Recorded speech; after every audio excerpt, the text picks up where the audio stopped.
முதலாவது நண்பர்களுடைய கேள்வி ஒன்று. அது உங்களை மாதிரி தமிழ் திரையுலகத்தில் இருக்கக்கூடிய இசையமைப்பாளர்கள், பாடகர்கள் எல்லாருமே இங்கே வந்து புலம்பெயர் தேசங்களுக்கு வந்து வெற்றிகரமாக பல நிகழ்ச்சிகளை செய்து கொண்டு போறீங்க. இசை ரசிகர்களாக தமிழக மக்களும் சரி, அதே போல இலங்கை தமிழ் மக்களும் சரி, தமிழர்கள் வாழ்ந்து மலேசிய தமிழர்களும் சிங்கப்பூர் எல்லாருமே வந்து அந்த நிகழ்ச்சிகளை வெற்றிகரமாக நீங்கள் நடத்துறதுக்கும் இந்த நிகழ்ச்சிகளை ரசிக்கிறதுக்கும் எல்லாருமே வாழும். ஆனால் இந்த கலைஞர்களை வித்யாசாகர் போன்ற ஒரு இசை ஜாம்பவான், அதாவது மற்ற தமிழகத்தை தாண்டி இருக்கக்கூடிய மற்ற நாடுகளுடைய கலைஞர்களை இன்னும் கொஞ்சம் அதிகமாக உள்வாங்குவாரா? இந்த புலம்பெயர் தேசத்தில் இருக்கக்கூடிய கலைஞர்களையும் சேர்த்து கொண்டு அவருடைய இசை பயணமும் தொடருமாறு ஒரு கேள்வி இருக்கு. இன்னொரு என்னுடைய கேள்வி, அடுத்த கேள்வி போறதுக்கு முன்னாடி இந்த கேள்வி எனக்கு புரியல. இல்ல, could you just turn that light please so much into my eyes? இல்லனா நீங்க இப்படி வந்துருங்க, கொஞ்சம் இப்படி வந்துருங்க. இந்த பக்கம் வாங்க சதீஷ். இந்த பக்கம் வாங்க. இல்ல, அங்க தான் கண்ணு தெரியும். சார் முன்னாடி நீங்களே ஒரு ஸ்டாரா தெரியுறீங்களா அந்த லைட்ல? சோ இப்படி வந்து நில்லுங்க. சரி, கேளுங்க. அதான் இப்போ ஈழத்தமிழ் கலைஞர்களையும் சரி அல்லது புலம்பெயர் தேசங்களில் இருக்கக்கூடிய கலைஞர்களையும் சரி, நீங்க உங்களுடைய பாடல்கள்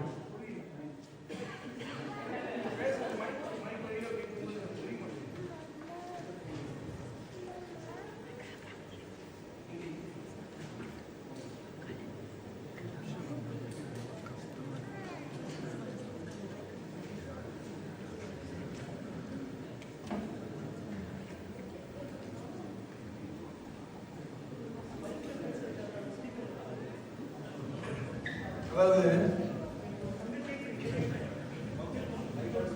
நீங்க தமிழர்கள்னு சொல்லும் போதே அதுல வந்து ஒட்டுமொத்த தமிழர்களும் அடங்கிட்டாங்க. அதுல வந்து பிரிச்சு நான் பார்க்கிறேன். இலங்கை தமிழர்கள், சென்னை அவங்க வாழும், அங்கே வாழும் தமிழர்கள், அவ்வளவுதான். சரிங்களா? அண்ட் நல்ல கை தட்டலாம். அப்புறம் இசை வந்து ரொம்ப பொதுவான ஒரு விஷயம்.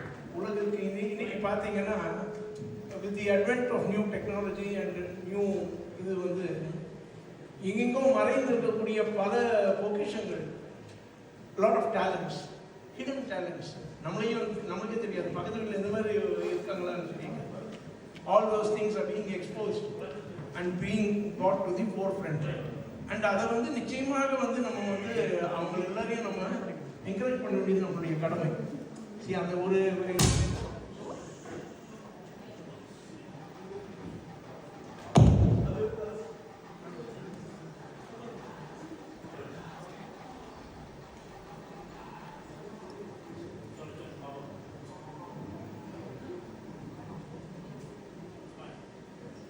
ஹலோ யா ஸோ அதாவது என் பங்குக்குன்னு எடுத்துட்டா நான் வந்து கிட்டத்தட்ட 36 புது பாடகர்களையும் பாடகிகளையும் நான் இன்ட்ரடியூஸ் பண்ணியிருக்கேன். நானே புதுசாக இருக்கும்போது கூட புது ஆட்களை வந்து இன்ட்ரடியூஸ் பண்ணியிருக்கேன். அதாவது என்னையே வந்து புதிதாக அறிமுகப்படுத்திய காலத்திலும் நான் வந்து அங்கங்கே இருக்கக்கூடிய புதிய என்ன சொல்றது இந்த டேலண்ட்ஸ் எல்லாத்தையும் மேக்ஸிமம் என்னால் முடிஞ்ச வரைக்கும் நான் இன்ட்ரடியூஸ் பண்ணியிருக்கேன். அவர்களெல்லாம் சில பேர் வந்து உலகளாவிய புகழ்பெற்றிருக்கிறார்கள். அதுக்கு எனக்கு மிகுந்த சந்தோஷம் இருக்கு. நீங்க கேட்ட கேள்விங்கன்னா இது அடுத்த தலைமுறை, நீங்க கேட்கற இந்த தலைமுறையில் இருக்கக்கூடியவங்க நிச்சயமாக வாய்ப்பு கிடைக்கும் போது அவங்க எல்லாரையும் நம்ம வந்துட்டு தோல் தட்டி அவங்களை முன்னிறுத்தி அவர்களை உலக வேலையில வந்து ஏற்படுத்தணும்.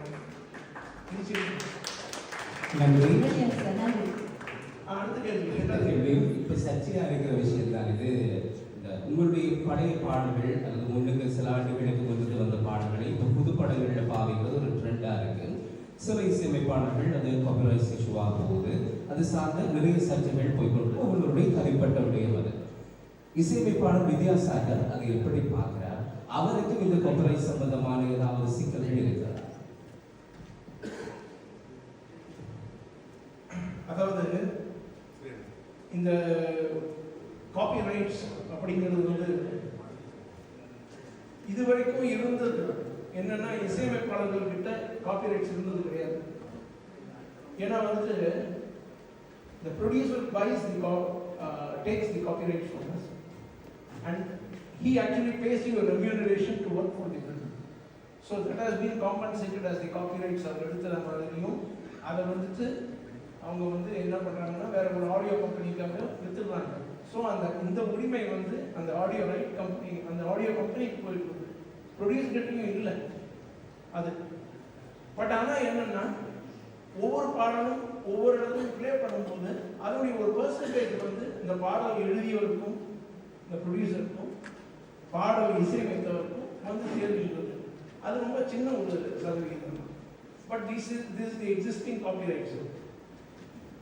நீங்க கேட்ட கேள்வி வந்து இப்போ அந்த பாடல்களை நம்ம பாடல்களை மீண்டும் புது படத்தை யூஸ் பண்றாங்கன்னா சந்தோஷமா தான் பெருமைப்படாத விஷயம் தானே. நிச்சயமா தாமரை பூவுக்கும் தண்ணிக்கெல்லாம் நாங்க எப்பயோ கேட்ட அதாவது அவங்க வந்து இன்னொரு விதமா பாத்தீங்கன்னா நம்மளை வந்துட்டு ரொம்ப என்கரேஜ் பண்றாங்க. மக்களை மறக்க விடாம அந்த பாடல்களை இன்னும் கேளுங்க, நல்ல பாடலாம் பண்ணியிருந்தாங்க, நல்ல அன்னியோட இல்லை இந்த தலைமுறையும் கேட்கணும்னு சொல்லிட்டு they are actually promoting the song. I am very thankful to them. But அதில் எனக்கு இருக்கக்கூடிய ஒரே விஷயம் என்னன்னா இந்த காப்பிரைட்ஸ் வந்து அவங்க சில பேர் அதை இப்போ நான் அந்த உரிமை வச்சிருக்கேன்னா நிச்சயமாக வந்து என்னை கேட்காம போடும்போது நான் அதை பற்றி ஆக்ஷன் அகேன்ஸ்ட் them.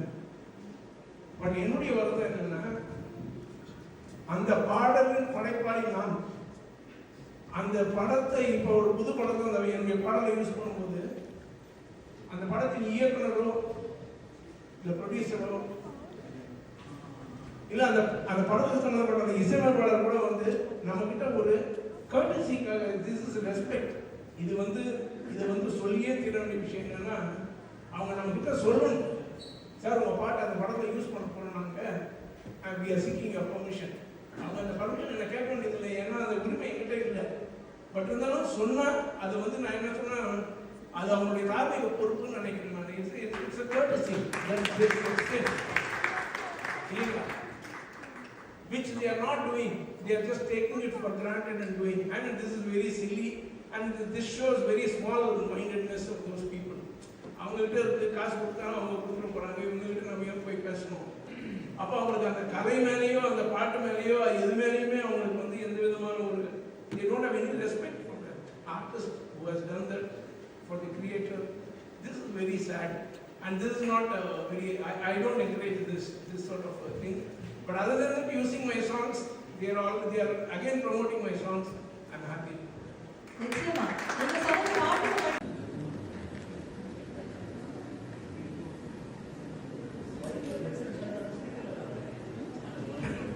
அதாவது நீங்க தமிழர்கள் சொல்லும் போதே எங்கெங்கோ மறைந்து இருக்கக்கூடிய பல பொக்கிஷங்கள், lot of talents, hidden talents, நம்மளுக்கே தெரியாது பக்கத்து வீட்டில் இந்த மாதிரி இருக்காங்களான்னு சொல்லிட்டு all those things are being exposed and being brought to the forefront. And அதை வந்து நிச்சயமாக வந்து நம்ம வந்து இந்த பேரை சொல்றதுக்கு I'm so proud. Melody King நான் மீட் பண்ணியிருக்கோம். இந்த வேலை நான் எல்லாரும் சொல்லலாம்னு எக்ஸ்பெக்ட் பண்ணினேன். எங்களோட அம்மா உங்களை அறிமுகப்படுத்தல மெலடி கிங் என்று சொல்லி அறிமுகப்படுத்தினவா. உங்களோட பாடல் எங்களோட அம்மாவோட ஜெனரேஷன் பிளேலிஸ்ட ரூல் பண்ணின பாடல். இதோட பர்சனல் கேள்வி என்னன்னா இசை வந்து எல்லாருக்கும் சோல்ஃபுல்லான பர்சனலான ஒரு விஷயம், எல்லாரையும் ஹீல் பண்ற ஒரு விஷயம். உங்களோட பாட்டை எங்களோட அம்மா அறிமுகப்படுத்தினதை விட ஹர்ஷவர்தன் அறிமுகப்படுத்தினது எங்களோட ஜெனரேஷனுக்கு கூட என்னன்னு சொன்னா உங்களோட பாட்டை அதை அப்படியே ரீக்ரியேட் பண்ணி விட கூட பாடி விட கூட திரும்ப புதுசா கேட்கிற மாதிரி இருக்கு. இது பர்சனல் கொஸ்டின் ரெண்டு பேருக்கு. ஹர்ஷவர்தன் பாடுறது உங்களுக்கு எப்படி இருக்குது? உங்களோட பாட்டை திரும்ப இப்ப கொண்டு வர்றது உங்களோட மகன், அது உங்களுக்கு எப்படி இருக்கு? பாடுறதுக்கு ஏதாவது கரெக்ஷன் சொல்லுவீங்களா? பர்சனலி எப்படி ஃபீல் பண்ணுவீங்க? இல்ல தப்பு இருந்தா கரெக்ஷன் சொல்லுவாங்க, யாரா இருந்தாலும் கரெக்ஷன் சொல்லுவாங்க. தப்பு எப்படி பாட முடியும் இல்லையா? அதாவது தப்பு நீங்க தனியா பாடிக்கலாம், பொதுவாக பாடும்போது எல்லாருக்கும் நடுவில் நீங்க பாடுறீங்க அப்படின்னு சொன்னா கரெக்டா இருக்கும். ஸோ அந்த மாதிரி மிஸ்டேக்ஸ் இருந்தா மிஸ்டேக் இருக்கு, எங்க திருத்தணும் என்ன பண்ணலாம் அப்படிங்கிறத நிச்சயமா சொல்றேன். அது ஹர்ஷாக்கு மாத்திரம் நீங்க பாட வந்தாலும் உங்களுக்கு இது அடுத்தது ஹர்ஷவர்தனுக்கு கொஸ்டின். ஏன்னா ஒருத்தர் கிடைக்கிற நான் ஃபர்ஸ்ட் கேட்கிறேன். I'm very proud. சரி, உங்களுக்கு அப்பாட இந்த மெலடி சாங்ஸ் எனக்கு நீங்க மெலடி சாங்ஸ் தான் கூட ரெக்ரியேட் பண்ணிருக்கீங்க. நீங்க அங்க ஆல் ரவுண்டரா இருக்கீங்க, டான்ஸ் பண்றீங்க, உங்களோட பர்சனல் ஆல்பம்ஸ் வருது, ஆக்ட் பண்றீங்க, வடிவா அப்பாட பாட்டை ரீக்ரியேட் பண்ணிருக்கீங்க, எப்படி இருக்கு? முதல்ல எனக்கு ரொம்ப ஷையா இருக்கு. அதனாலதான் நாங்க அவர்கிட்ட இந்த கேள்வி கேட்கல. ஏன்னா அவர் பழகட்டும், அதுக்கு பிறகு நாங்க அவர்கிட்ட பாயலாம் இல்ல அப்படின்னு நீங்க என்கிட்ட தான் வராதீங்க. நான் இங்க ஃபர்ஸ்ட் உட்காருன்றதே எனக்கு தெரியாது. நான் சும்மா அங்க இருப்பேன்னு நினைச்சேன். பட் என்ன சொல்ல நீங்க என்ன கேட்பீங்க? அப்பாவோட பாட்டு ரீக்ரியேட் பண்ணிருப்பீங்க. அப்பா ஓல் வெரைட்டி ஆஃப் பாட்டு கொடுத்துருக்கேன். Still he's a melody king. அந்த மெலடி சாங் எல்லாம் நீங்க வரைந்து வைத்த சூரியன் பாட்டு நான் நீங்க பாடிட்டு தான் பிறகு போய் ஒரே பிளேலிஸ்ட் ஆட் பண்ணி கேட்கறது திரும்ப திரும்ப. அப்பாவோட பாட்டு ரீக்ரியேட் பண்ணி பாடும்போது உங்களுக்கு எப்படி இருக்கு? அப்பாட்ட அட்வைஸ் கேட்பீங்களா இல்லாட்டி அதை சோல்ஃபுல்லா பாடுறீங்க நீங்க? எப்படி இருக்கு உங்களுக்கு அந்த ஃபீல்? அப்பாவோட பாட்டு நாங்க பாடுறோம். அப்பாவோட பாட்டு பாடும்போது ரொம்ப பயமா இருக்கும். ஏன்னா அதான் மிஸ்டேக்ஸ் இல்லாம பாடணும் இல்லையா? அவர் பாட்டுன்னு சொல்லி நான் சும்மா அட்வான்டேஜ் எடுத்துட்டு இஷ்டத்துக்கெல்லாம் பாட முடியாது. ஸோ நானே அதை ஃபர்ஸ்ட் ஒரு 100 தடவை கேட்டு கரெக்டாக இருக்கான்னு பார்த்து தான் நான் இன்ஸ்டாகிராமில் போடுறது. சரி, அது இன்ஸ்டாகிராமில் நீங்கள் சும்மா கவர்ஸ்லாம் சொல்கிறீங்க, நான் அதுக்கு எவ்வளோ எஃபர்ட் போட்டிருக்கேன்னு எனக்கு தான் தெரியும். பட் ஆனால் அதெல்லாம் நீங்கள் அப்ரிஷியேட் பண்ணியிருக்கீங்க, அதை என்ஜாய் பண்ணியிருக்கீங்கன்றது ரொம்ப சந்தோஷம். மெலடி கிங்கோட ஒவ்வொருத்தருக்கும் ஒவ்வொரு ஃபேவரட் பாட்டு. எது ஃபேவரட்டான பாட்டு எனக்கு கேட்காதீங்க. யாருக்குமே இருக்காது. அதுக்கு பதில் எப்படி இருக்கும் சொல்லுங்க?